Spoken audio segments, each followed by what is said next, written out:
Imaginary में जो बातें कर रहा हूँ, ऐसा होगा वैसा होगा, उसमें पॉजिटिव इमेजिनेशन ज्यादा है या नेगेटिव इमेजिनेशन ज्यादा है? इन जनरल नेगेटिव होता है। Negative. We tend to think negative. घर से जा भी रहे हैं, कहीं चोरी ना हो जाए, एग्जाम के पहले कहीं फेल ना हो जाए, मतलब we tend to think negative by and large. हमारा ऑटोमेटिक थिंकिंग प्रोसेस ही नेगेटिव होता है एक्चुअली। वर्तमान समय के बारे में सोच रहे हो, लेकिन जब मैं छोटा था तो नहीं था ऐसा, वो भी प्रोग्रामिंग हो गया। अब उस प्रोग्रामिंग को हम ऑटोमेटिक कह रहे हैं, but that is not the truth. So the brain can not distinguish between imagination and reality. और बहुत दुख के साथ कहना पड़ रहा है, मनुष्य 24 घंटे इमेजिनेशन वो भी नेगेटिव कर रहा है। और जो भी हमारी फंक्शनैलिटी, हमारा कॉग्निशन है, हमारा थिंकिंग प्रोसेस है, वो सब सफलता को पाने में बाधा क्रिएट कर रहा है। हर चीज में by default auto pilot mode में हम नेगेटिव ही सोचते हैं, ऐसा नहीं है। वो हो गया है, इट्स एन एक्वायर्ड फिनोमिना हो गया है। वहां पे हमको जाकर अपने आप को थोड़ा सा चेंज करना।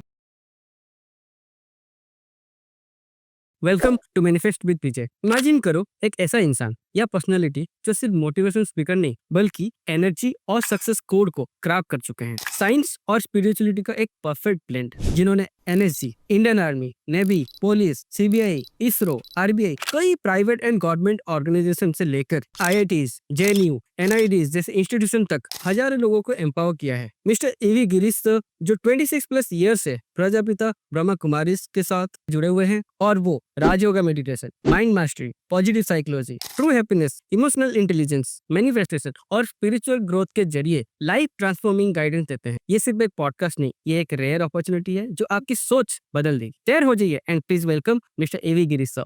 तो एक मैं आपको प्रोग्रामिंग बताता हूँ, और हमारा शरीर उसी प्रोग्रामिंग के अनुसार काम करेगा। या तो हम उस प्रोग्रामिंग का गलत इस्तेमाल कर रहे हैं या सही इस्तेमाल कर रहे हैं, वो निर्णय हमारे ऊपर है। फॉर एग्जाम्पल, एक प्रोग्रामिंग में आपको बताता हूँ। हमारा जो सेंट्रल नर्वस सिस्टम है, हमारा जो ब्रेन है, जो प्रोग्रामिंग है, वो रियल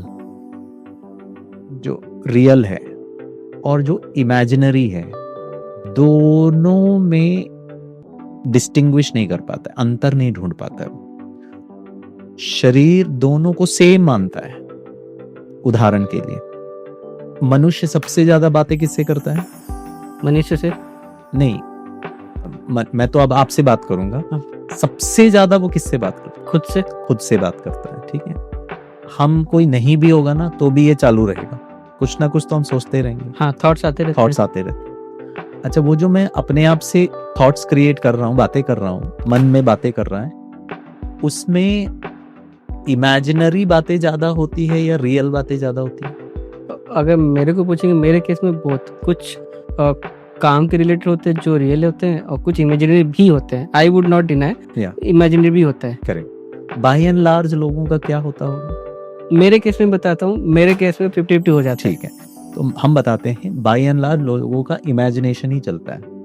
ऐसा हो जाएगा तो हम ऐसा करेंगे, वो ऐसा बोलेंगे तो फिर मैं ये बोलूंगा। अभी हुआ नहीं कुछ। Okay, I agree on this point. No, I agree. 50-50 का नहीं है एक्चुअली, इसका मतलब एंटिसिपेशन बहुत ज्यादा रहता है। हाँ, करेक्ट। अगर ऐसा होगा तो फिर मैं ऐसा कर दूंगा, हम ये सब सोचते रहते हैं। हाँ, वो लॉन्ग टर्म प्लानिंग कहो, वो व्यर्थ प्लानिंग कहो, मतलब बहुत कुछ नेगेटिव हो, सब इमेजिनेशन ही ज्यादा रहता है।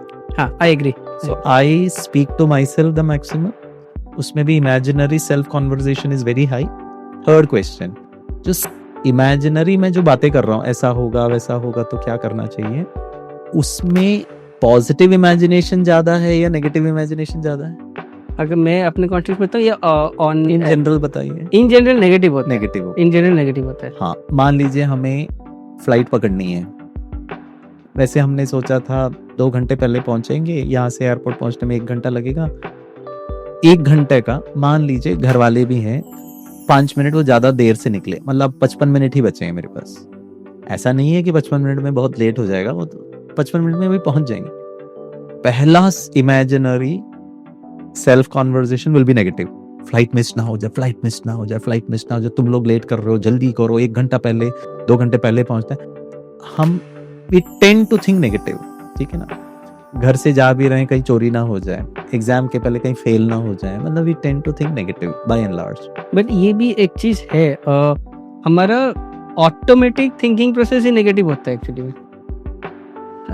एक्चुअली ऑटोमेटिक थिंकिंग प्रोसेस ही नेगेटिव होता है। उसमें सत्यता ये है कि आज आप इस गिरीश के 2025 के वर्तमान समय के बारे में सोच रहे हो, लेकिन जब मैं छोटा था तो नहीं था ऐसा।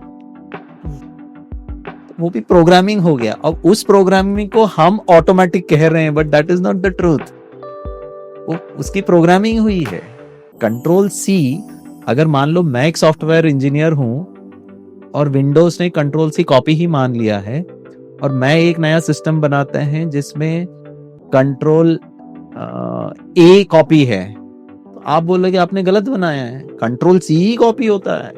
मैंने कहा मेरा प्रोग्रामिंग है भाई, कंट्रोल ए कॉपी होता है, तो आप बोलोगे ऐसा थोड़ी ना होता है, यूनिवर्सल सिस्टम है।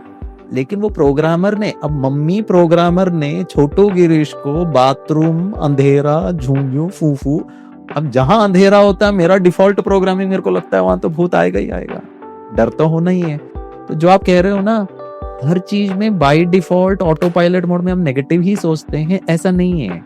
वो हो गया है, इट्स एन एक्वायर्ड फिनोमिना हो गया है। वहां पे हमको जाकर अपने आप को थोड़ा सा चेंज करना। एनीवे, अब मैं अपने आप से बातें करता हूं, उसमें भी इमेजिनरी ज्यादा है, उसमें भी नेगेटिव है। अब लॉ ये कहता है, प्रोग्रामिंग ये कहता है, हमारा ब्रेन सेंट्रल नर्वस सिस्टम में ये डिस्टिंग्विशिंग करने की काबिलियत है ही नहीं है कि आप इमेजिन कर रहे हो या ये सत्य घटना है। उदाहरण जो मैं बहुत आम तौर पर कहता हूं सभी को, कि नींद में मान लीजिए हम सो रहे हैं, और सोते समय गहरी नींद में मैंने एक स्वप्न देखा, ड्रीम, और वो ड्रीम थोड़ा सा नेगेटिव था, मान लीजिए हाइपोथेटिकली मान लीजिए, और देखा कि एक कुत्ता मुझे काटने आ रहा है स्वप्न में। तो फिर मैं क्या करूंगा? स्वप्न में कुत्ता अगर काटने आ रहा है तो भागूंगा। अच्छा, भागूंगा, कहां भागूंगा? कुत्ते से दूर भागूंगा। और मान लीजिए 2-4 सेकंड तक ही मैं भाग सकता हूँ, कुत्ता तो हमसे ज्यादा ही फास्ट भागता है, उसने मेरी टांग पकड़ ली, काट ली, मुझे बहुत दर्द हुआ, मुझे बहुत घबराहट हुआ, और मैंने चिल्लाया बचाओ करके, भगवान को भी याद कर लिया कि ऐसे समय पे तो भगवान को याद करते। ये सब कहाँ हो रहा है? ड्रीम में। अच्छा, ओरिजिनली में मैं क्या कर रहा हूँ? सो रहा हूँ। कभी कभी हम सिर्फ सोते नहीं, हम फिर स्नोर भी करते हैं, ठीक, कुर्राठे भी मार लेते, मतलब मैं इतनी गहरी नींद नहीं। स्वप्न में मैं भाग रहा हूँ जान बचाने की। अब जैसे ही उसने मेरी, कुत्ता ने मेरा टांग पकड़ा, उसने काटा, मुझे दर्द हुआ, मेरे को बहुत घबराहट हुई, मैंने चिल्लाया बचाओ करके, और मेरी नींद खुल गई। लेट अस अस्यूम, होता है कभी कभी घबराहट में स्वप्न में नींद खुल जाती है। नहीं हुआ है मेरे साथ एक्चुअली, भले ही कुत्ते वाला सीन नहीं हुआ था, लेकिन कुछ ना कुछ हुआ था जिसकी वजह से मैं उठा भी हूँ, एंड आई सीट, अरे मैं अभी उठा हूँ, फिर पानी पी के फिर थोड़ा सो गया जी। तो उस क्षण में मैं जागृत अवस्था में आ गया, ठीक है। और सबसे पहले तो हमने चेक किया भाई, पाँव को देखा तो पता चला बच गए, ये स्वप्न था, रियल में तो मैं सो रहा हूँ, ठीक है। बाकी भी देखा, लोग सब सो रहे हैं, ठीक है, बच गए। उस वक्त कोई भी डॉक्टर गिरीश का वाइटल साइंस चेक करे, मेरा बीपी चेक करे, हार्ट बीट चेक करे, पल्स रेट चेक करे, मेरा स्ट्रेस हार्मोन्स चेक करे, मेरा स्वेट ग्लैंड्स एक्टिवेशन चेक करे, तो क्या ये नॉर्मल होगा या फिर हाई या डिस्टर्ब रहेगा? High and disturb. हाँ, अब मैं आपसे प्रश्न पूछना चाहता हूँ, ओरिजिनली में तो कुत्ता था नहीं, ओरिजिनली में तो मैं भाग नहीं रहा था, ओरिजिनली में तो थ्रेट था नहीं, स्ट्रेस हार्मोन्स कहाँ से रिलीज हो गया? पसीना किसने छुड़ा दिया? बीपी कैसे चढ़ गया? हम तो गहरी नींद में सो रहे, वो भी कर्राठे मार रहे हैं।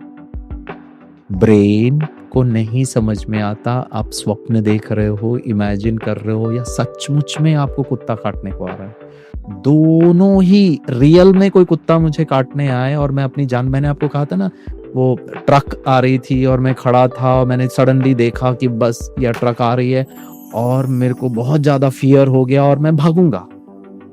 मैंने आपको क्या कहा था? बहुत ज्यादा फियर होगा, स्ट्रेस हार्मोन्स रिलीज होगा, हार्ट बीट बढ़ जाएगा, मेरा खून पाँव में आ जाएगा, मैं बढ़ जाऊंगा, क्योंकि वो रियल था। कुत्ता तो रियल नहीं था, वो तो सपना था, तो भी सेम काम कर रहा है। So the brain cannot distinguish between imagination and reality, और बहुत दुख के साथ कहना पड़ रहा है, मनुष्य 24 घंटे इमेजिनेशन वो भी नेगेटिव कर रहा है। और ब्रेन और जो भी हमारी फंक्शनैलिटी है, हमारा कॉग्निशन है, हमारा थिंकिंग प्रोसेस है, वो सब सफलता को पाने में बाधा क्रिएट कर रहा है, क्योंकि मैंने पहले ही मान लिया है कि ये ठीक नहीं। आपको एक उदाहरण देता हूँ, मान लीजिए मेरा एक इंटरव्यू है, मैंने बहुत अच्छी तरह पढ़ाई की है, मैंने बहुत मेहनत भी की है। क्यों मैं ये कह रहा हूँ? क्योंकि मैंने जो आईएएस यूपीएससी के एग्ज़ाम होता है या स्टेट के जो पीएससी एग्ज़ाम्स होते हैं, उनके बच्चों को मैंने देखा है, उन बच्चों को देखा है, 1 बार अटेम्प्ट, 2 बार अटेम्प्ट, 3 बार अटेम्प्ट किया, 1 बार रिटर्न क्लियर हो गया, मेंस नहीं हुआ, 1 बार मेंस भी और प्रीलिम्स भी क्लियर हो गया, लेकिन इंटरव्यू में अटक गए।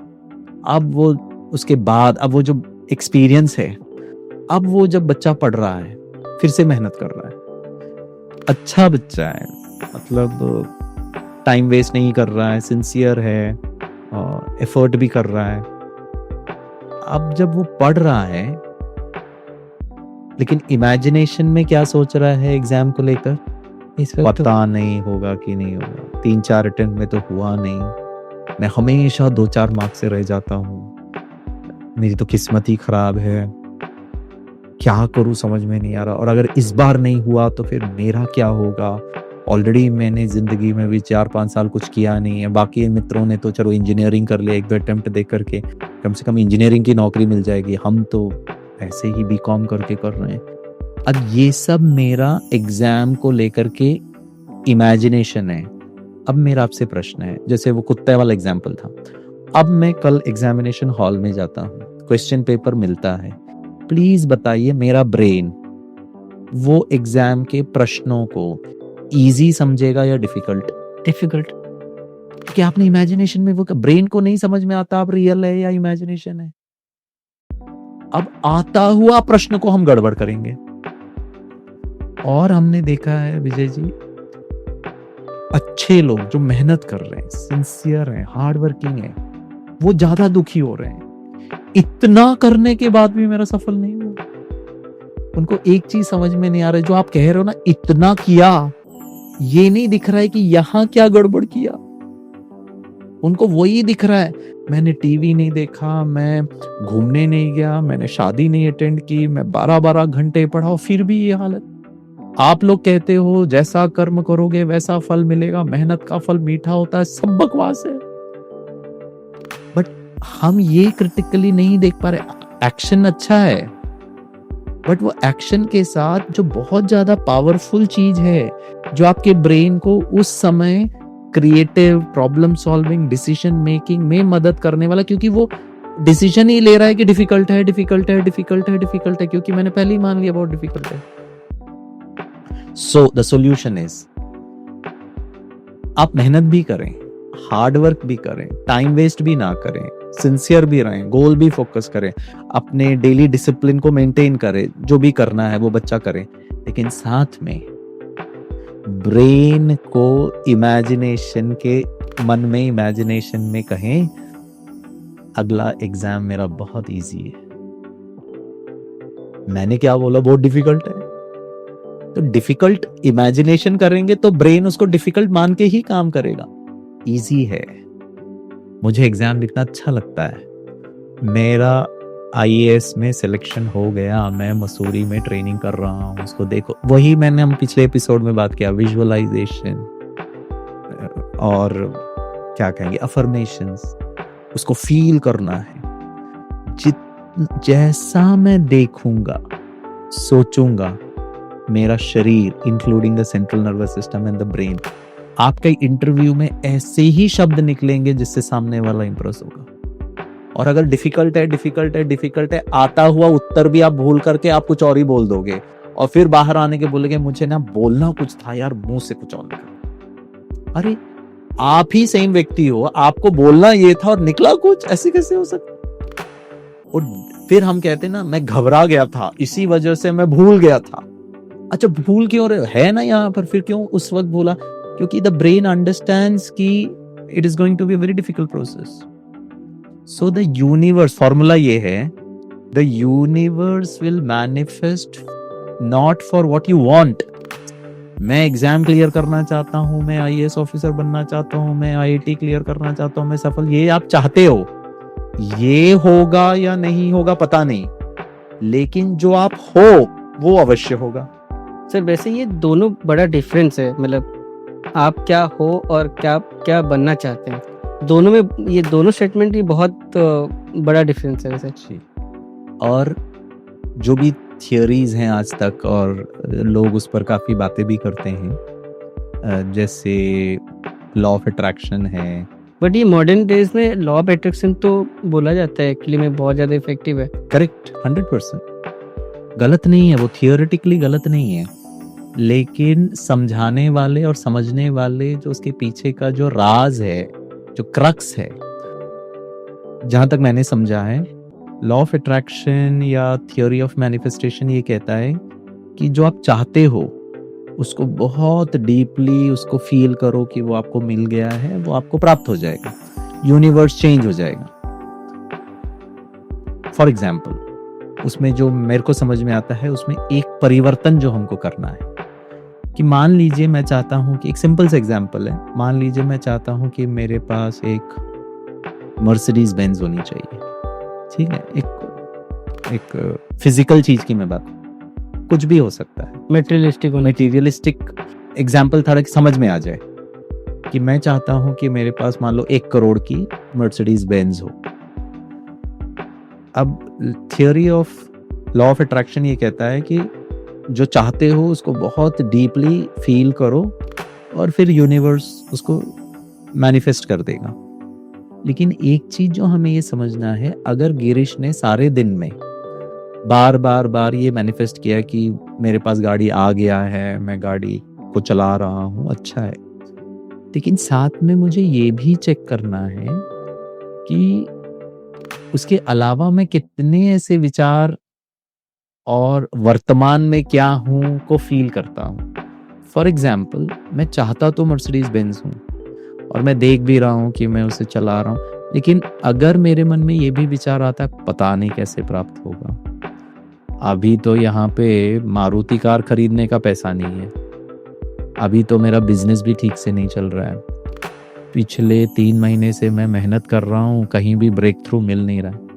अब प्रश्न ये उठता है कि ये कितने परसेंटेज ऐसे विचार और कितना परसेंटेज मैंने ये देख लिया कि मेरे पास मर्सिडीज बेंज है, मैं चला रहा हूँ, मैं उसको लेके घूम रहा हूँ। ये दोनों को आप अगर तुलना करें तो लॉ ऑफ अट्रैक्शन ये कहता है कि जो आप ज्यादा फील करेंगे वही होगा।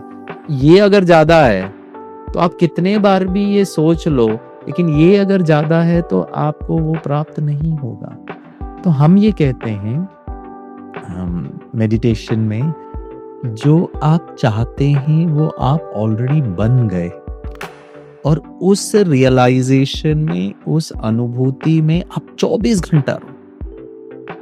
फॉर एग्जाम्पल, मैं आपको एक रियल एग्जाम्पल देता हूँ।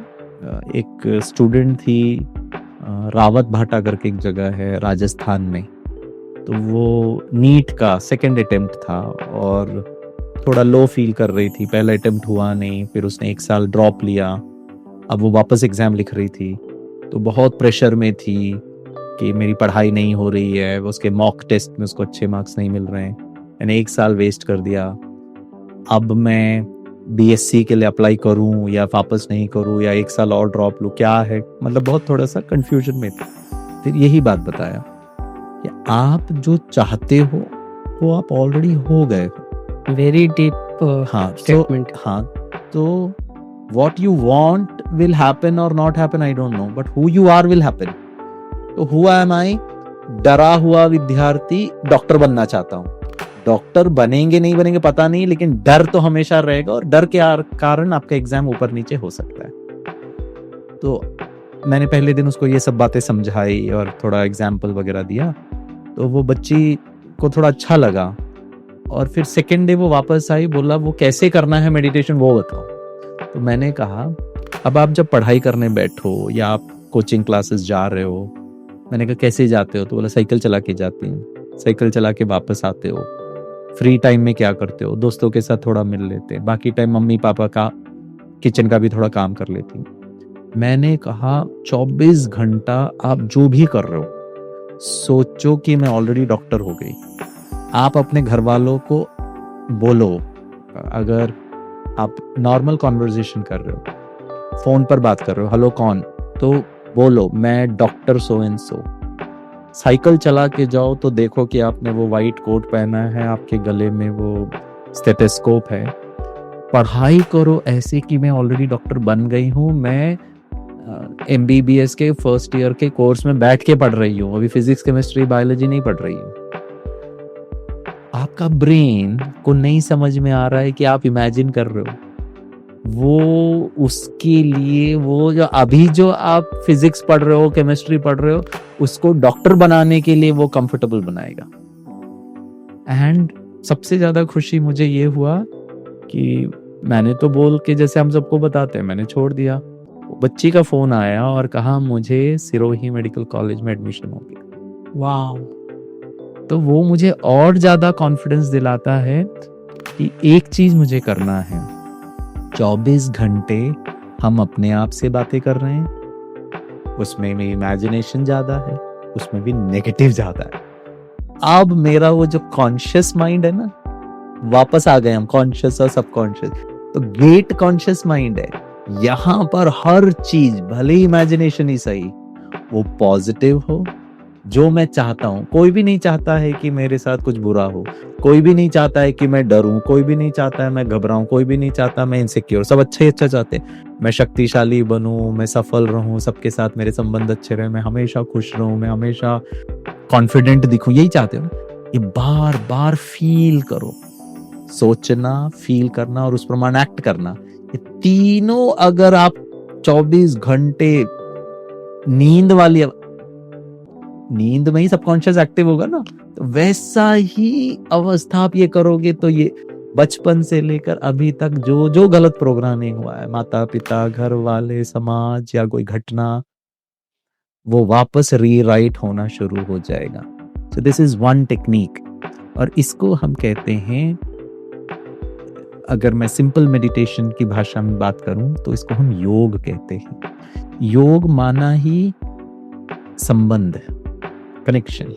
2 और 2 का योग 4 बच्चों को सिखाते हैं। शादी भी होती है ना, तो लड़का और लड़की होने वाले पति पत्नी के जन्म पत्री में पंडित जी योग निकालता है। योग ठीक है शादी कर सकते, योग ठीक नहीं है फिर जमेगा नहीं, इनका मतलब रिलेशनशिप ठीक नहीं होगा। तो मेरे मन के साथ क्या योग है, मेरी भावनाओं के साथ क्या योग है, मेरे सेल्फ रिस्पेक्ट, मैं स्वयं को कैसे, मैं डॉक्टर हूं, मैं सफल हूं, मैं अच्छा हूं, ये मेरा योग है, मेरा कनेक्शन है। भले किसी ने कुछ भी बोला हो, ऑफिस में किसी ने डांट भी दिया हो, किसी ने इंसल्ट भी कर दिया हो, किसी ने नेम कॉलिंग भी कर दिया हो, किसी ने मेरा गलत शब्द भी यूज कर दिया हो, वो इंपॉर्टेंट नहीं है। मैं अपने आप को कैसा महसूस कर रहा हूं, और उसी कॉन्फिडेंस के साथ, उसी सफल हो गया हूं करके फिर, और वो हमको बहुत प्यार से, खुशी से, आनंद से करना है। जितना हम ये करना शुरू कर देंगे, आप देखेंगे आप मैनिफेस्ट करना शुरू कर जाएंगे। आपके पर्सनालिटी में परिवर्तन आएगा, आपके डिसीजन मेकिंग। मान लीजिए मैं थोड़ा इंट्रोवर्ट था पहले, और मैं चाहता हूं कि मैं थोड़ा खुल कर बात करूं, इजीली फ्रेंड्स बना दूं, मेरा शाई नेचर है, मैं थोड़ा सा शर्माता हूं, कैसे बात करूं, क्या सोचेंगे, ये भी एक थॉट ही है। नहीं, कोई कुछ नहीं सोचेगा, वो मुझे पसंद करेंगे, मैं उनके साथ वो मुझे बात करना पसंद करेंगे, मेरे साथ टाइम स्पेंड। ऑटोमेटिकली आपके अंदर ऐसा एक्शंस होगा, ऐसे बोल निकलेंगे जिसके कारण सामने वाले आपके साथ जल्दी फ्रेंडशिप बना लेंगे। प्रॉब्लम सॉल्व करना, मेरे को प्रॉब्लम को सॉल्व करने का बुद्धि है, आप ही महसूस करेंगे। और 1-2 बार जब ये हो जाता है ना, तो थोड़ा सा कॉन्फिडेंस आता है कि yes I can do it, तो आपका वो रीइंफोर्समेंट और पॉजिटिव हो जाता है। This is number 1। नंबर 2 जिसको हम कहते हैं न्यूरोप्लास्टिसिटी, ये भी एक साइंटिफिक टर्म है। तो पहला था हमारा ब्रेन डिस्टिंग्विश नहीं कर सकता है, दूसरा है न्यूरोप्लास्टिसिटी। जो भी हम कर्म बार बार करते हैं, तो जो हमारा ब्रेन है वो स्टैटिक नहीं है। ब्रेन के अंदर 2 ब्रेन होते हैं, एक होता है केमिकल ब्रेन और एक होता है इलेक्ट्रिकल ब्रेन। एक ब्रेन होता है जहां पूरे केमिकल्स है, उसमें भी थोड़ा ऊपर नीचे इम्बैलेंस होगा तो फिर वो मेंटल हेल्थ में चैलेंजिंग कर देता है। दूसरा होता है इलेक्ट्रिकल ब्रेन। तो जो मैं सोच रहा हूँ, मान लो मेरे को खाना खाना है, तो मैं एक गिट्टी मुख में डालूंगा, तो मेरा नर्वस सिस्टम में इलेक्ट्रिकल इनपुट जा रहा है एंड इट इज फंक्शनिंग। तो ये जो ब्रेन है, जो भी हम कर्म बार बार करते हैं तो ब्रेन के अंदर न्यूरल पाथवेज होता है। वो क्या करता है, उसी कर्म को, क्योंकि हम बार बार कर रहे हैं, उसी कर्म को इजीली करवाने के लिए वो एक नया रूट बनाता है। और जब वो नया रूट बन जाता है तो वो हम बहुत आसानी से कर पाते हैं। अर्थात वो मेरी हैबिट बन गई, मेरे संस्कार में आ गई है। उदाहरण के तौर पर मुझे किसी बात का डर है कि माता पिता मुझे डांटेंगे, तो मैं झूठ बोल देता हूँ, क्योंकि सच बोलूंगा तो वो डांटेंगे। तो पहली बार झूठ बोलूं, सच बोलूं, सच तो बोलना चाहिए, नहीं झूठ बोलना पाप है, तो थोड़ा कॉन्फ्लिक्ट होगा। ये रियल कैसे वैसे? तो पहली बार मैंने झूठ बोल दिया तो उन्होंने डांटा नहीं, उनको तो लगा कि जो मैं बोल रहा हूँ सच हूँ, बच गए। तो मैं थोड़ा कंफर्ट जोन में आ गया, क्योंकि जो हमारा जो ब्रेन है वो हमेशा प्रोटेक्शन और कंफर्ट में रहना चाहता है, वो रिस्क नहीं लेना चाहता। जो भी सफल लोग होते हैं ना, उनका पैटर्न ही होता है, वो रिस्क लेते हैं, जो भी होगा देखा जाएगा, चिंता किस बात का, जीना ही है ना, तो मस्त जिएंगे, हारेंगे भी तो भी उसको ओवर पावर कर लेंगे। लेकिन जो लोग डरते हैं वो रिस्क ही नहीं उठाते हैं। तो मैं सच नहीं बोलना चाहता हूँ, क्योंकि मम्मी डांटेगी, फिर तो मैं उसको उठाना नहीं चाहता। तो झूठ बोल दिया, उनको पता नहीं चला, बच गया। एक बार बचा तो बड़ा कंफर्टेबल सिचुएशन था। तो दूसरी बार वापस कंफर्ट के चक्कर में फिर झूठ बोला। कुछ समय के बाद ब्रेन में एक न्यूरल पाथवे जुड़ता है जो झूठ बोलना आपको आसान कर देगा, और आप हर थोड़े क्षणों में झूठ बोलना शुरू करोगे। तो झूठ बोलना मेरी आदत हो जाएगी। इसीलिए बोलते हैं एक झूठ छुपाने के लिए 100 झूठ सोचना पड़ता है। तो फिर कुछ समय के बाद लोग बोलेंगे, उनको भी थोड़े समय के बाद तो पता चल जाएगा, आज नहीं तो कल तो पता ही चलना ही है, वो हैबिट में आ जाएगा। हाँ, तो बोलेंगे वो गिरीश है ना, उससे बच के रहना, उसकी झूठ बोलने की आदत बड़ी बुरी है। ऐसे ही अच्छे संस्कार भी हो सकते हैं। ये व्यक्ति ना सबकी मदद करता है, और 4 लोग बैठे होंगे, कुछ भी कहीं कुछ हुआ, कोई गिर गया या पानी का ग्लास गिर गया, उसमें से एक व्यक्ति ना उठकर जाकर वो ग्लास को रखकर दूसरा ग्लास ले आएगा। उसका वो न्यूरल पाथवे है दूसरे को मदद करने के लिए। बाकी लोग को भी मदद करने की इच्छा है, लेकिन वो लीडरशिप मदद करने वाली ले लेगा, क्योंकि उसका वो पाथ बन गया, क्योंकि वो बार बार उसका वो पर्सनैलिटी है। तो जो न्यूरोप्लास्टिसिटी है, न्यूरो मतलब brain, plasticity means the ability to change. Plastic, वो नॉर्मल प्लास्टिक नहीं, प्लास्टिसिटी का अर्थ यहाँ पर है मोल्ड होने की काबिलियत है, स्ट्रेचेबिलिटी। हाँ, स्ट्रेचेबिलिटी। तो अगर मैं अपने सबकॉन्शियस माइंड को रीप्रोग्रामिंग करना चाहता हूँ, डर को, भय, चिंता को, या जो भी उसमें नेगेटिविटी है, उसको रीप्रोग्रामिंग का तरीका है कि कोई भी अच्छे संस्कार को हम भले पहली बार करने में थोड़ा मेहनत लगेगी, लेकिन 1 बार, 2 बार, 3 बार, 4 बार, कहते हैं 21 दिन एक ही अच्छे कर्म को हम बार बार करते हैं तो थोड़ा सा चेंजेस आता है। और फंक्शनल एमआरआई और उसमें दिखने में कम से कम 4-5 महीने लग जाते हैं। उतना 3-4 महीने अगर हमने उसको पकड़ करके दृढ़ता के साथ किया तो वो न्यूरल पाथवे दिखना भी शुरू हो जाता है कुछ टेस्ट में, और वो हमारा फिर अच्छा कर्म करना हमारे लिए होगा। आपको एक छोटा सा उदाहरण देता हूँ जो हमारे स्टूडेंट्स बहुत अच्छी तरह रिलेट करें। अब मेरा एग्जाम का टाइम आ गया, मान लो 8-10 दिन बचे हैं, तब तो थोड़ा हमारी घबराहट बढ़ती है और हम थोड़े सिंसियर हो जाते हैं और हम थोड़ा ज़्यादा पढ़ना शुरू कर देते हैं। बाकी टाइम तो सोचा अभी टाइम है। अब मैंने अलार्म रखा सुबह 4 बजे का कि भाई सुबह उठ के पढ़ लूँ, टाइम नहीं है, बहुत सारा कंप्लीट करना है। अब वो अलार्म बजा 4 बजे ट्रर करके, मेरी नींद खुली। अब मैंने सोचा बस 5 मिनट और सोचा, ज्यादा नहीं। आप ऐसे क्यों हंस रहे? Live example. बस 5 मिनट ज्यादा। अब मैंने उसको बंद किया। अब कहाँ 5 मिनट, वो तो 1 घंटा हो गया। ठीक, अब मैं उठ रहा हूँ आराम से 6:30 बजे। आप 6:30 बजे उठा रही है तो बहुत लेट हो गया, अब क्या करूँ, चलो छोड़ो जाने दो। फिर दूसरा दिन फिर रखा नहीं, कुछ भी हो जाए मुझे उठना है। फिर बजा 2 मिनट और, इतनी ठंडी है, मैं कल रात को लेट भी सोया हूँ, बहुत मैंने मेहनत कर ली थी, बस थोड़ा देर सो जाता हूँ, फिर पढ़ाई कर लूंगा। 1 दिन, 2 दिन, 4 दिन, 10 दिन, मान लो ऐसा किया। अब उसका रिजल्ट ये होता है कि कुछ दिनों के पश्चात मैं कान के बाजू में अलार्म रखा हूं और वो घंटे की तरह बज रहा है, लेकिन मुझे सुनाई नहीं देगा। और हम अभी भी यहां भी कर्राठा मार के सो रहे हैं। दूसरे कमरे में मम्मी है, पापा है, भैया है, भाई है, उनको यहाँ का घंटी सुनाई दे रहा, वो उठकर आकर के बंद करके मुझे जगा करके, तो भी मैं सो रहा हूँ। फिर मम्मी ने बोला चलो छोड़ो जाने दो। और फिर मम्मी पूछती बेटा तुम्हारा अलार्म इतना जोर से बज रहा था, हमारे दूसरे कमरे में हम डिस्टर्ब हो रहे थे, मैं आकर बंद करके गई, तो पता मैं क्या बोलूंगा, मुझे तो सुना ही नहीं देता। तो वो जो सोना है सोना है सोना है सोना है, एक न्यूरल पाथवे बन गया।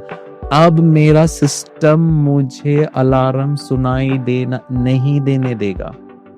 सोना आलस्य, अगर आलस्य के ऐसे संस्कार मेरे सबकॉन्शियस में आ सकते, चाहता तो उठना हूं लेकिन यहाँ पे आलस्य है, इसको हम नया न्यूरल पाथवे बना सकते। एक दिन आपको थोड़ा मेहनत करनी पड़ेगी, वो आलस्य को त्यागना पड़ेगा, थोड़ी दृढ़ता और थोड़ी हिम्मत।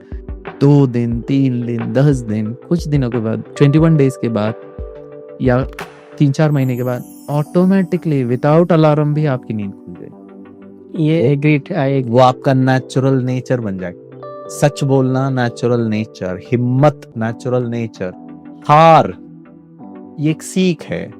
हारा कहाँ हूं, अभी तो जिंदगी पड़ी हुई है, बहुत सारा अपॉर्चुनिटी मिलेगा। ये छोटा एग्जाम, छोटा खेल, छोटा कंपटीशन में हारना थोड़ी ना होता है।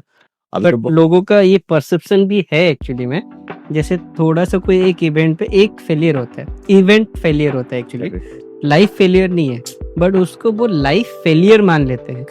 How do you see it? वो भी फिर बचपन की प्रोग्रामिंग है या ऐसा। अब उसका मैं उदाहरण देता हूँ। अब मैं पढ़ाई कर रहा हूँ, स्कूल में जाता हूँ, ट्यूशन जाता हूँ, घर में आकर पढ़ाई करता हूँ, और मान लीजिए थोड़ा चंचल हूँ, जितना पढ़ना चाहिए उतना नहीं पढ़ता हूँ, मम्मी जैसा चाहती है वैसा नहीं पढ़ता हूँ। एक लाइन पढ़ता हूँ, फिर इधर भागता हूँ, फिर इधर जाता हूँ, फिर थोड़ा टीवी भी देखता हूँ, फिर थोड़ा भैया से मस्ती करता हूँ, फिर किचन भी चले जाता हूँ। मम्मी को पसंद नहीं आता, मम्मी बोलती बेटे तू बैठ के नहीं पढ़ रहा है। तो हम थोड़े चंचल थे मान लीजिए। अब मम्मी को आया गुस्सा क्योंकि पढ़ नहीं रहा है। उस गुस्से में मम्मी ने ऐसे कैजुअली बोल दिया कि तुम पढ़ नहीं रहे हो, और जब पढ़ नहीं रहे हो तो क्या होगा तुम्हारी जिंदगी का। कभी कभी बोलते हैं पढ़ेगा नहीं तो गधा आएगा, नहीं तो और क्या करेगा तू लाइफ में, दूसरों के जैसा तेरी लाइफ बर्बाद हो जाएगी, पढ़ाई नहीं करेगा तो। अब अगर मान लीजिए वो बच्चे ने मार्क्स अगर नहीं मिला तो जिंदगी बर्बाद हो जाएगी। तो मार्क्स इज इक्वल टू जिंदगी। आपने कहा स्टेटमेंट था इवेंट हुआ, उसको ही लाइफ मान रहे हैं। तो मुझे तो नहीं पता था लाइफ इवेंट है, मार्क्स इवेंट है, ग्रेड इवेंट है, एडमिशन इवेंट है, सिलेक्शन इवेंट है, फर्स्ट प्राइज इवेंट। मुझे तो मम्मी ने बचपन में बताया। मेरा तो 500 GB हार्ड डिस्क खाली था जी। Mummy right click new file and folder create कर रही है और कहती है मार्क्स इज इक्वल टू जिंदगी। तू पढ़ाई नहीं करेगा, अच्छे मार्क्स नहीं मिलेगा तो तेरी जिंदगी बर्बाद हो जाएगी। Can the mother reframe it? Can the society reframe it? So her individual को ये रिस्पॉन्सिबिलिटी लेनी पड़ेगी, एटलीस्ट अपने घर वालों के साथ, अपने बच्चों के साथ हम ये गलत प्रोग्रामिंग तो ना करें जो हमारे बड़ों ने कर लिया गलती से भी, अज्ञानतावश। अब तो मुझे समझ में आ रहा है ना, अब तो मैं ये सब देख रहा हूँ ना। आज तो मीडिया और सोशल मीडिया सब इतना अच्छा हो गया है। अब मम्मी ये कह सकती है बेटा तू पढ़ाई नहीं करेगा ना तो तू बहुत पैसे नहीं कमा पाएगा। पढ़ाई करने से इजीली तू इंजीनियर बन जाएगा, डॉक्टर बन जाएगा, वकील बन जाएगा, अच्छा नौकरी पाएगा तो इजीली कमा पाएगा। नहीं तो फिर तेरे को बिजनेस करना पड़ेगा, उसका रिस्क उठाना, जो भी है। तो पढ़ाई नहीं करेगा ना तो फिर पैसे नहीं कमा पाएगा। पैसे नहीं कमा पाएगा तो अच्छी गाड़ी में नहीं घूम पाएगा, अच्छे घर में नहीं रह पाएगा, अच्छे महंगे ब्रांडेड कपड़े नहीं। That is a fact. जिंदगी बर्बाद हो जाएगी इज नॉट अ फैक्ट। अब बच्चा क्या कर रहा है? मार्क्स इज इक्वल टू जिंदगी। अब मार्क्स इज इक्वल टू जिंदगी प्रोग्रामिंग हो गया। उस सुबह उठते ही साथ अयो मैंने कुछ पढ़ा नहीं, मतलब जिंदगी खराब हो गई। अब वो नेगेटिव सबकॉन्शियस में वही है, नेगेटिव। आपने पूछा उठते ही साथ हम नेगेटिव क्यों सोचते हैं, घबराहट क्यों हो रही है? अब मार्क्स ही सब कुछ है और मैंने तो पढ़ाई नहीं की तो मार्क्स तो मिलेगा नहीं, तो अब घबराहट भी हो रही है। अब उसकी वजह से मुझे तो कहना नहीं चाहिए, उसने एग्जाम भी लिख दिया किसी तरह, रिजल्ट भी आ गया और मान लीजिए वो फेल हो गया।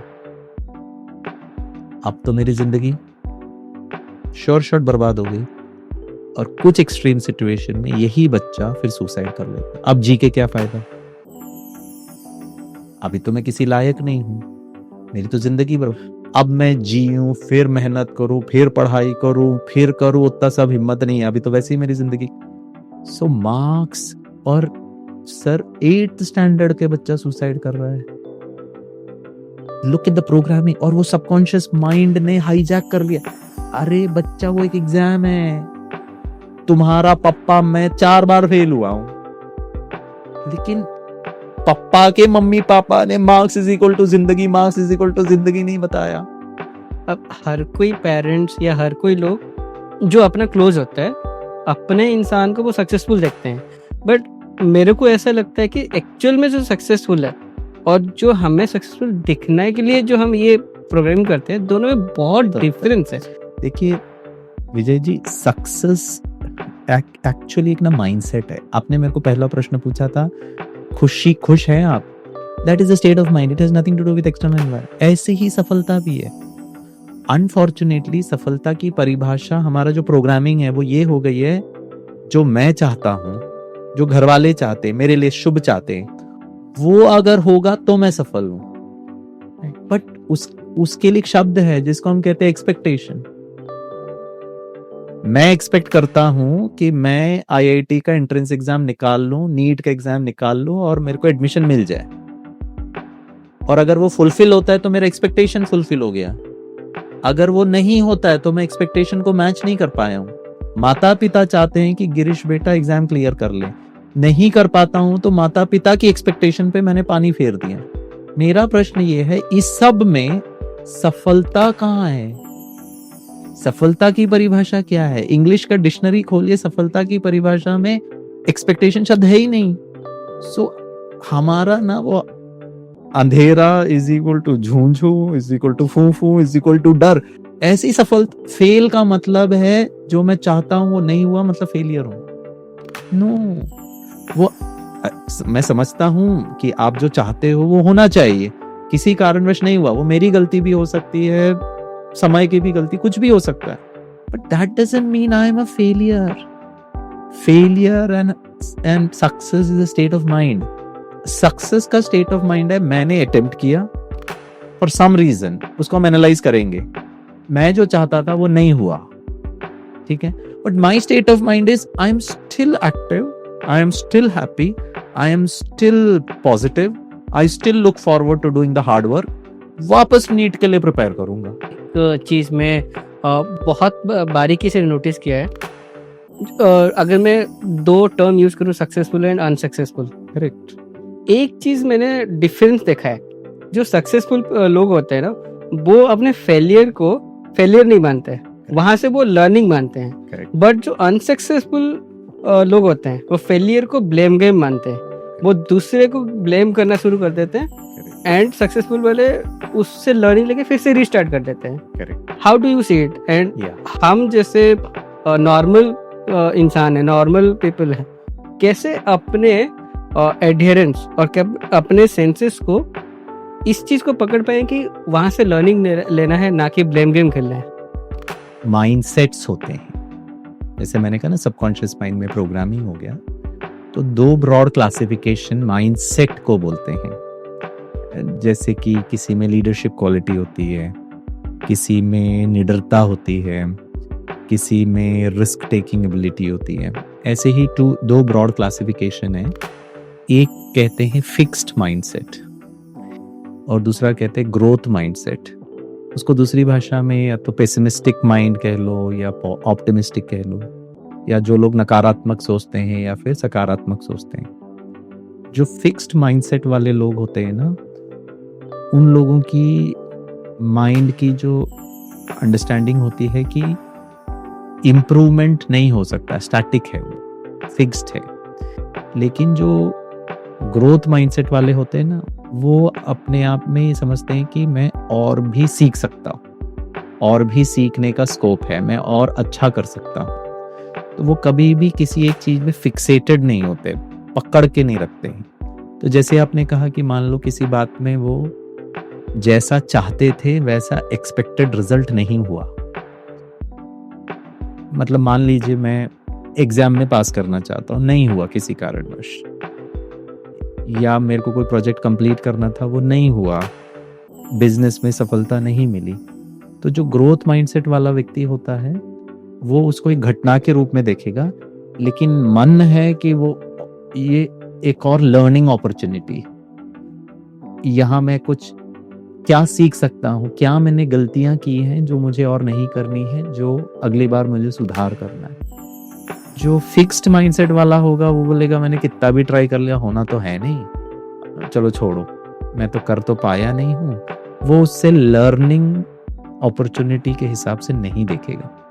लेकिन ये जो फिक्स्ड और ग्रोथ माइंडसेट है, ये भी कहीं ना कहीं हमारे बचपन से लेकर अभी तक की बातें, मेरे रिस्पॉन्सेस, मेरे एक्सपीरियंसेस, कुछ घटनाएं, ये सब उसको मैनिफेस्ट करता है कि मैं फिक्स्ड माइंडसेट वाला हूँ या ग्रोथ माइंडसेट वाला हूँ। लेकिन एक चीज जरूर है कि हम अगर फिक्स्ड माइंडसेट वाले भी हैं तो उन विचारों को का एक्सरे करें। अगर मैं सुधारना चाहता हूँ अपने आप को, एक्सरे कैसे करेंगे? हाँ, तो जैसे कि मान लीजिए मेरे को दर्द हुआ, एक्सीडेंट हुआ, डॉक्टर ने कहा वैसे तो कुछ नजर नहीं आ रहा है, बहुत ज्यादा थोड़ा स्प्रेन हो गया होगा, लेकिन एक एक्सरे करके देख लेते, हड्डी में कुछ प्रॉब्लम है। तो एक्सरे किया तो पता चला हड्डी में फ्रैक्चर भी नहीं है, हेयरलाइन फ्रैक्चर भी नहीं है, तो डॉक्टर निश्चिंत हो गया, थोड़ा मसल में कुछ प्रॉब्लम होगा, दवाई लेके ठीक हो जाएंगे।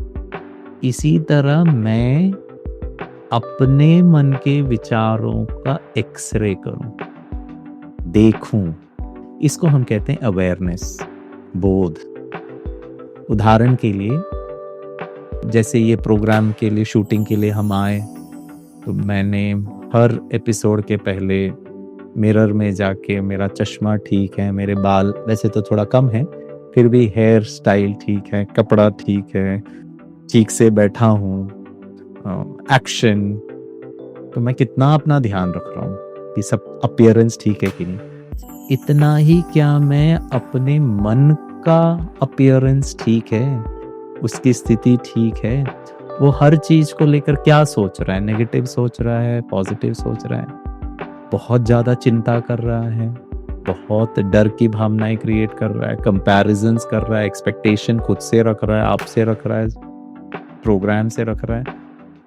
तो पहला तो मैं अपने आप को देखूं, दूसरा अगर उन विचारों में नेगेटिव है तो उसको फिर मैं रिफ्रेम करूं पॉजिटिव, और जो विचार आ रहे हैं वो विचारों का आधार कोई बिलीफ सिस्टम है, तो उन बिलीफ सिस्टम में कोई परिवर्तन, ये सब मुझे कॉन्शियसली करना है। मैंने बोला ना वो गेट है, वहां हमको बहुत बोध में ये सब करना है, और जितना ये करते जाएंगे और ये पावरफुल होगा, उतना उतना मेरे सबकॉन्शियस माइंड का रीप्रोग्रामिंग होता रहेगा। फिर मान लीजिए मैंने बिलीफ सिस्टम चेंज किया सोच में, और उसके कारण मान लीजिए मुझे थोड़ा सा परिवर्तन दिखा, किसी ने मुझे कहा कि आपका दिल से धन्यवाद, आप कितना मुस्कुरा कर आज हमसे बात कर रहे थे, तो अपने को अप्रिशिएट करें, अपने को रिवॉर्ड करें छोटी छोटी चीजों में, उसको लेकर के धन्यवाद दें, स्वयं को धन्यवाद दें, माता पिता को धन्यवाद दें, जिसने आपको गाइड किया होगा उसको धन्यवाद दें, भगवान को धन्यवाद दें, खुद के इस प्रोसेस को धन्यवाद दें। तो धन्यवाद करने से और ज्यादा हमारे अंदर उमंग उत्साह आता है कि मैं और अच्छा करूं। फिर उसको हम टारगेट रखें अपना, और एक हफ्ते के बाद या 15 दिन के बाद या हर दिन रात को पूरे दिन का या पूरे हफ्ते का या पूरा महीने का रिव्यू करें कि भाई जो मैंने लक्ष्य सेट किया था, जो मैं अवेयर हूँ, जो मैंने एक्सरे किया, फिर मैंने परिवर्तन किया, बिलीफ सिस्टम को पहचानने का प्रयास किया, ऑल्टरनेटिव थॉट्स क्रिएट किए, ग्रैटिट्यूड किया, धन्यवाद दिया, अपने को रिवॉर्ड किया, और फिर मैं चेक कर रहा हूँ कहाँ कुछ ऊपर नीचे हुआ, उसमें मैं क्या सुधार कर सकता। ये सब जो है ये हमारे कॉन्शियस लेवल पर अगर हम बहुत सूक्ष्म में, बहुत सटल तरीके से अपने मन में ये सब करें, तो फिर हम पाएंगे कि हमारा सबकॉन्शियस माइंड में परिवर्तन हो सकता है। और जो आप कह रहे थे कि सक्सेसफुल और अनसक्सेसफुल लोगों के बीच का जो अंतर है, वो यही अंतर होता है कि वो किसी भी हार को अंदर हार नहीं समझते हैं। वो एक इवेंट हुआ है, उससे मुझे क्या लर्निंग है, मुझे क्या करना है। जैसे मैंने कहा, हम हर चीज़ को एनालाइज करेंगे, नया गोल सेट करेंगे, उसमें जो कमी पेशी है उसको सुधार करेंगे और अच्छा करने का प्रयास करेंगे। तो वो जो प्रोसेस होता है वो कभी भी, फॉर एग्जाम्पल, अगर हम कुछ अच्छा नहीं भी कर पा रहे हैं तो वो ये नहीं सोचते हैं कि मैंने जो चाहा वो नहीं हुआ। सिर्फ ये नहीं, उसके बाद वो सेल्फ क्रिटिसिज्म भी नहीं करते, मुझसे ही नहीं हुआ, मैंने इतना काम किया, मैंने इतनी मेहनत की, मेरी ही किस्मत ठीक नहीं है, अब मैं और क्या करूं। तो ये सब भी इमेजिनरी नेगेटिव सेल्फ टॉक है, ये सब भी ब्रेन समझ रहा है और वो उसको एग्जीक्यूट, मतलब इतना मुझे, जैसे कि मैं यहाँ पे देखूंगा मेरा फेस ठीक है, मेरा चश्मा ठीक है, इतना हम ध्यान देते हैं। तो या फिर अगर कुछ ऊपर नीचे हो गया तो एडिट भी कर लेते हैं। इसी तरह अंदर भी वो self checking, self analysing, self editing जो है ना, और इसी को हम फिर मेडिटेशन कहते हैं। मेडिटेशन माना ही हर पल अपनी मन की अवस्था की चेकिंग करते रहना, और जो हमारा वर्तमान स्थिति है, मन की अवस्था है, उससे मैं जो बनना चाहता हूँ, जो मैं गुण, जो विशेषताएं, जो शक्ति, जो क्रिएटिविटी, वो हम प्राप्त कर सकते हैं बहुत अच्छी रीति से। ग्रैटिट्यूड की बात करा आपने जी। मेरे पूर्वजों ने या फिर बड़ों से ही मैंने ये सुना है, दुनिया में सब कुछ वापस आ सकता है, लेकिन दो चीज़ नहीं, छोड़े हुए तीर और छोड़े हुए बाणी। करेक्ट। जो बोल दिया वो वापस नहीं आ सकता। करेक्ट। मेरे रियल लाइफ एग्जांपल बोलता हूँ। बिफोर 2021 की मैं बात करूँगा। उस टाइम में मेरे को क्रोध ज़्यादा आता था। I was very anger. Usually I am not a angry person, usually, ठीक है, लेकिन कभी कभी आते थे। जिस टाइम में आते थे ऐसा लगता था मेरे को मैंने बहुत ज्यादा गुस्सा कर लेता था, बट उस कॉन्टेक्स्ट में कुछ मुंह से निकल जाता है unintentionally because of the event. कुछ रिश्ते खराब भी होते हैं। Correct. वो अलग बात है कि मेरा स्टेट ऑफ माइंड अलग है, तो मैं फिर बाद में जाके सॉरी बोल के फिर मैंने रिलेशन को सुधार दिया। लेकिन कुछ लोग ब्लेम पे चले जाते कि मैंने कर दिया, अब मैं क्या करूं। राइट। बट मेरा कॉन्टेक्स्ट एंड क्वेश्चन ये है कि मैं कुछ बोलने से पहले, एक तो पहले क्रोध ना आए उसके लिए करूं, लेकिन कुछ इंस्टेंसेस हो जाते हैं कि मेरे को आ गया, अब मैं क्या करूं कि मेरे मुंह से कुछ गलत ना निकले। ताकि मैं उस इवेंट से चाहे कुछ बात हो, लेकिन ऐसा कुछ ना बोलूं कि मेरे रिलेशनशिप खराब हो जाए। करेक्ट। तो उसके लिए हमें बहुत बहुत अवेयर होना पड़ेगा। जैसे कि हमने कहा ना, सोच के मैं बोलूं, लेकिन वो सोच के बोलना तब नहीं होता है जब मन की अवस्था बहुत डिस्टर्ब्ड होती है।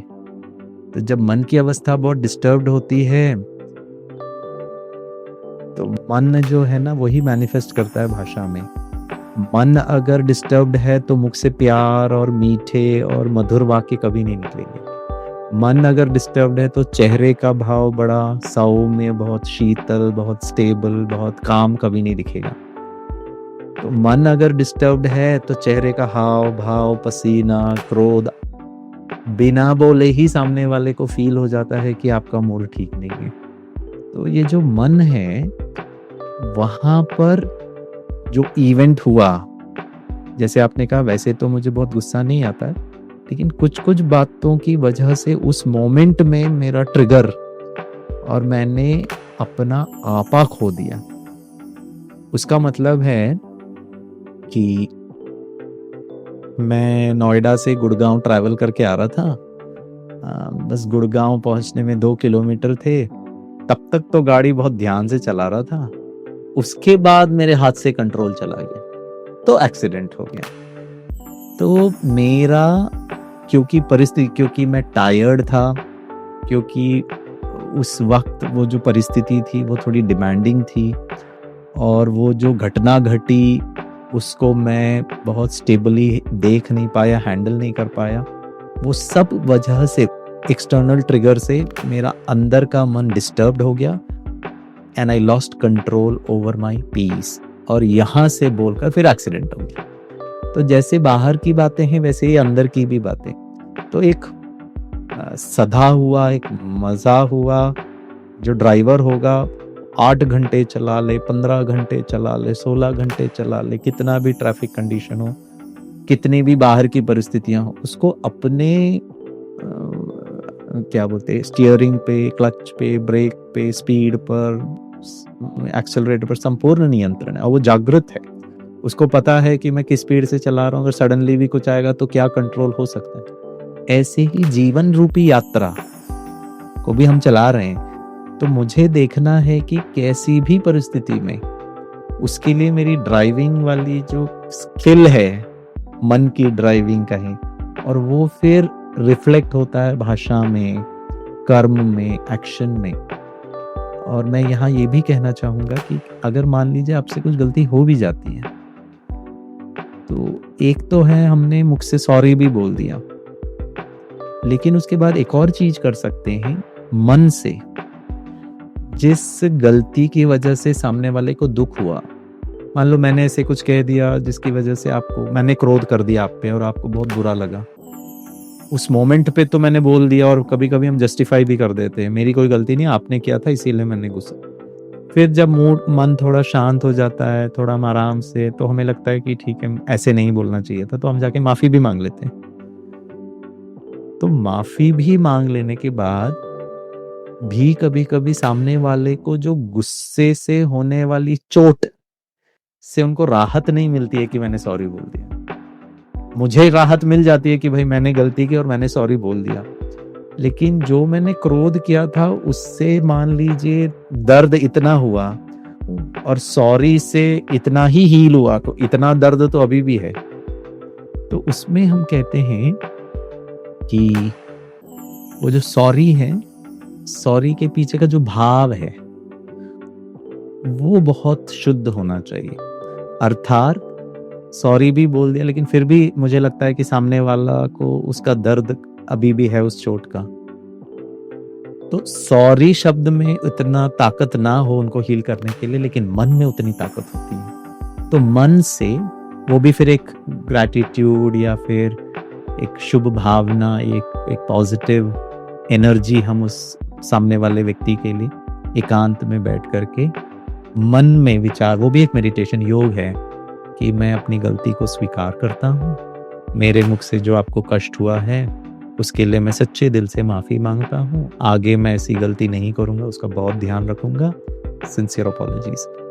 तो वो जो थॉट एनर्जी है वो भी सामने वाले को हील करता है। तो जो मेडिटेशन है, और मेडिटेशन में हम विशेष जो राजयोगा मेडिटेशन कहते हैं, उसमें हम मन, इमोशंस, फीलिंग्स, उसको हम बहुत अच्छी तरह सकारात्मक करते हैं, स्वयं के लिए, शरीर के लिए, सामने वाले के लिए, रिलेशनशिप के लिए, फ्यूचर के लिए, करियर के लिए, in any aspect of human life में हम अगर मन की शक्ति, इमोशंस की शक्ति, उसमें शुभ भावना वाली शक्ति वो लाते हैं, तो हम देखते हैं कि हमारा रिलेशनशिप बहुत अच्छा हो जाता है, और जो न्यूरोप्लास्टिसिटी है वो भी सेट हो जाती है।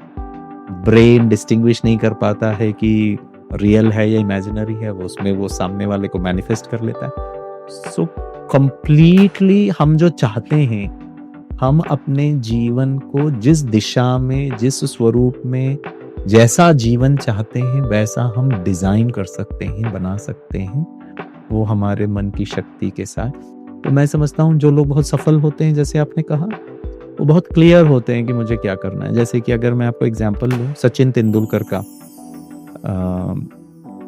सचिन तेंदुलकर की एक विशेषता मैंने देखी थी कि वो क्रिकेट से बहुत प्यार करते थे। वो सामने वाला बॉलर ठीक है, पिच ठीक है, लोग कितनी गाली दे रहे हैं, अंपायर ने गलत डिसीजन दिया, वो उनके लिए मायने नहीं रखता था। मुझे क्रिकेट से प्यार है, और अगर हम क्रिकेट को मैं यहाँ पर बहुत प्यार से होल्ड कर रहा हूँ तो उनका ब्रेन, उनका टेक्निक, वो सब उनके सफलता के फेवर में ही काम करेगा। तो वैसे ही मुझे भी थोड़ा सा जो भी हम कार्य करें उसमें वो बहुत प्यार, बहुत अपनापन, बहुत पैशन होकर के करें। जितने लोग सफल हुए हैं उन्होंने, गांधी जी को अंग्रेजों से प्रॉब्लम नहीं था, गांधी जी को गुलामी से प्रॉब्लम थी। और गांधी जी का ये स्टेटमेंट था कि तुमको जाना पड़ेगा, but the Britishers must leave India as friends. मैं तुम्हें दुश्मन कभी नहीं मानूंगा, क्योंकि तुम दुश्मन नहीं हो। तुम्हारे अंदर जो विकार है कि तुम दूसरे राज्य पर कंट्रोल करो, वो गलत है। मेरा दुश्मन वो है, तुम नहीं हो।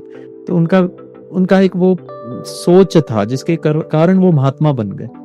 तो इस संसार में जितने भी सफल लोगों को आप देखें, वो बहुत पैशनेटली कार्य करते हैं। तो क्या हम ये चीजें अपने नेक्स्ट जनरेशन को सिखा सकते हैं? एकदम माइक्रो लेवल, बच्चे तू होमवर्क कर, लेकिन प्यार और खुशी के लिए कर। मैं होमवर्क इसीलिए करूं, नहीं तो मम्मी डांटेगी, नहीं तो कल टीचर पनिश करेगी। पूरा खेल चेंज हो जाता है। मैं आज नौकरी इसीलिए कर रहा हूं, मैं आज पढ़ाई इसीलिए कर रहा हूं, नहीं तो मेरी जिंदगी बर्बाद हो जाएगी, नौकरी नहीं मिलेगी। तो इस प्रोसेस में ना वहां पे बहुत प्यार, वहां बहुत ग्रोथ माइंडसेट, मतलब मेरा लाइफ ही ये हो गया है। और जीवन का आधार ही पास होना, नौकरी मिलना, फेमस होना, पैसे कमाना, शादी कर लेना। और ये सब होकर के भी आज दुनिया में हर व्यक्ति के अंदर ऐसा देखा गया, बहुत तनाव है, बहुत परेशान है, बहुत दुखी है, बहुत एक्सपेक्टेशन है, बहुत फियर है। उसका प्रॉब्लम ही ये है कि वो जो इमोशंस हैं, वो उसकी सफलता इंपॉर्टेंट नहीं है। कि मैं शुरू कर रहा हूं बहुत खुशी से, कार्य कर रहा हूं, हर कार्य खुशी से, रिजल्ट आएगा मेरे फेवर में होगा, नहीं होगा तो भी खुश हूं। सो खुशी बिकम्स माय सिग्नेचर एंड खुशी इज माय सफलता। सो माय सफलता और failure is not dependent on जो मैंने लक्ष्य रखा। और मैं समझता हूँ जो लोग बहुत खुश होकर प्यार और आनंद और पैशनेटली करते हैं, वो 100% अपने लक्ष्य को हासिल कर ही लेते हैं। बट हमारा सिस्टम में मम्मी ही घर का काम कर रही है, दुखी होकर, परेशान होकर, गुस्सा कर फ्रस्ट्रेटेड होकर, और बच्चे को कहते हैं प्यार से पढ़, और हम ही कपड़े धो रहे हैं इरिटेट होकर। तो हमारे जनरेशन के लिए ऐसा कोई एग्जाम्पल और सैंपल सिनेमा में हमको दिख जाता है, लेकिन कहीं ना कहीं cinema is not a real world. और फिर वो भी फिर अनरियल सपने ही सोच लेता है।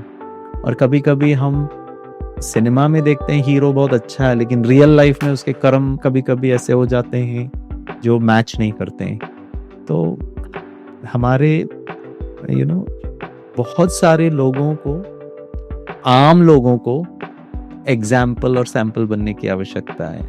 कि बच्चा देखे पापा कभी गुस्सा नहीं करते हैं, पापा सदा इजी रहते हैं, पापा के लाइफ में बहुत प्रॉब्लम आया है, लेकिन मैंने उनको हमेशा कूल, काम, रिलैक्स, हैप्पी देखा है। तो क्या मैं भी पढ़ाई वैसे कर सकता हूँ? क्योंकि वो कर पा रहे हैं तो मैं भी करूंगा। बच्चे तो फॉलो करते हैं ना बड़ों को देख करके। तो एक लीडर गांधी जी, एक सचिन तेंदुलकर ना हो, घर घर में गांधी जी, घर घर में एक मम्मा जो है वो एक लीडर हो। तो हमारा प्रयास यही रहता है कि इन बातों के द्वारा, इस चैनल के द्वारा लोगों के अंदर छोटी छोटी चीजों को, बहुत भारी भारी और बड़ी बड़ी चीजें नहीं करनी है, वो ऑटोमेटिकली हो जाएगी। तो ये छोटी छोटी चीजों में वही इमोशंस, वही प्यार, वही अपनापन, वही निश्चिंतता, वही स्माइल, वो सब लेकर हम करेंगे तो ऑटोमेटिकली हमारा नेक्स्ट जनरेशन है या हमारे इर्द गिर्द जो लोग हैं वो हमारे से इन्फ्लुएंस हो जाएंगे, बोल से भी, कर्म से भी, और सबसे इम्पोर्टेंट ये तभी होगा जब हमारे विचारधारा बहुत अच्छे होंगे। तो माफी भले हम मांग लें, लेकिन यहाँ से भी सामने वाले को के प्रति उनके दर्द को दूर करने के लिए तो थॉट को मैनिफेस्ट करना, और शायद आपका चैनल भी वही है, मैनिफेस्टेशन ही है विथ विजय। और विजय का मतलब ही है हम जीते हुए हैं। तो जीवन में जीत ही मतलब हमारी आंतरिक स्थिति कैसी है, वो अच्छी हो। तो आप आज देख रहे थे mastering the mind with concept of subconscious mind and conscious mind along with some emotional intelligence. Right. But हम लोग नेक्स्ट एपिसोड में हम डिकोड करेंगे इमोशनल इंटेलिजेंस और मेडिटेशन, जो बहुत ही रोल प्ले करता है हमारे पूरी की पूरी माइंडसेट, हमारी इमोशनल इंटेलिजेंस और हमारी योग, जो हमारी पर्सनालिटी को डेवलप करता है टुवर्ड्स अ सक्सेसफुल पर्सन। तो ये जर्नी यहाँ पे ख़त्म नहीं होता है। तो हमारे साथ गिरीश सर बने रहेंगे। हम लोग जो नेक्स्ट टॉपिक की डिस्कशन करें, जो अवेयरनेस है उसके ऊपर हम लोग फर्दर डिस्कशन करके। सो जुड़े रहिए हमारे साथ एट मैनिफेस्ट विद विजय।